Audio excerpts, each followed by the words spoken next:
Remedios, umalis na tayo. Teka, sandali. Si Joanna, makakailangan tayo. Nangag mo si TJ.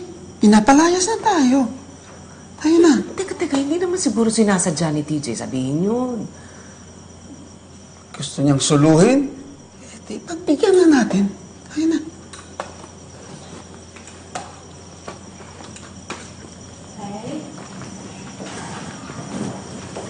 Tay, pasensya na kayo, ha?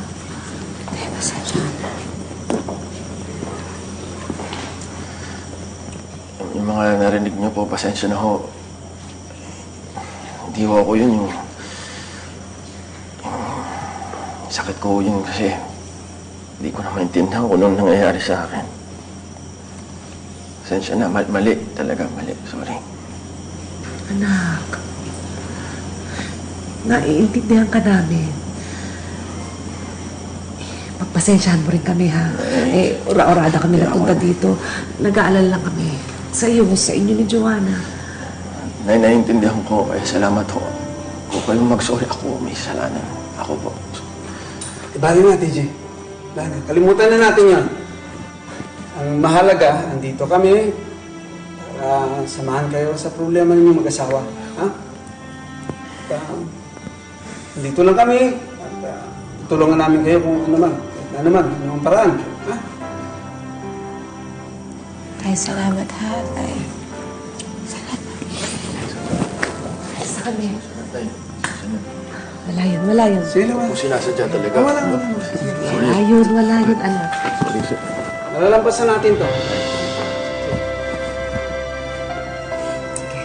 Tay na ka na. Anak. Hatid ka rin sa akin.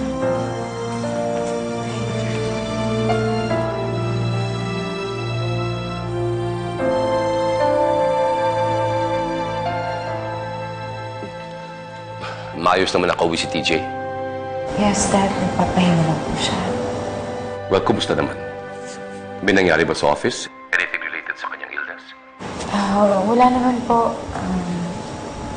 Okay naman po siya ngayon. Joanna, ayokong manghimasok sa inyong mag-asawa. Ayokong pagwanahan ng sakit niya. But you should realize by now that it won't always be okay.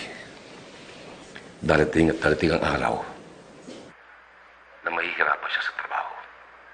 Opo, pero kakausapin ko na lang po si TJ. But if you need anything, don't hesitate to call. Salamat, Dad. Salamat na palagi namin kayong maaasahan.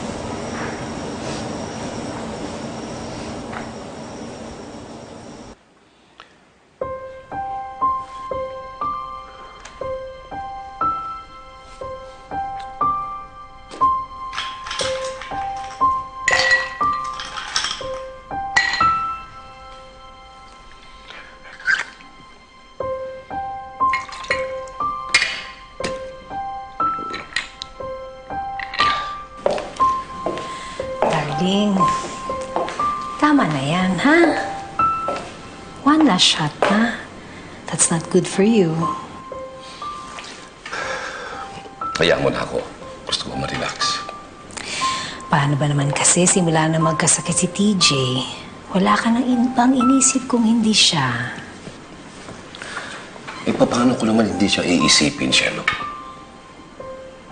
He's my only son. Hindi ko pwedeng kalimutan na may sakit siya.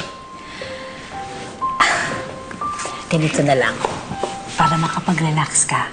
Gusto mo i-massage kita? Ha?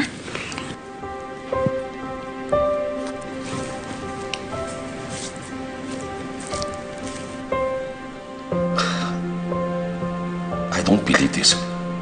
How can you be so casual about all this? Casual?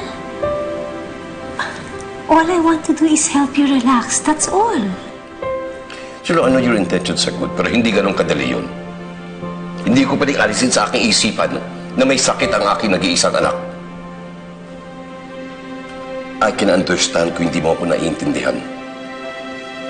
And that's because hindi ka magulang gaya ko.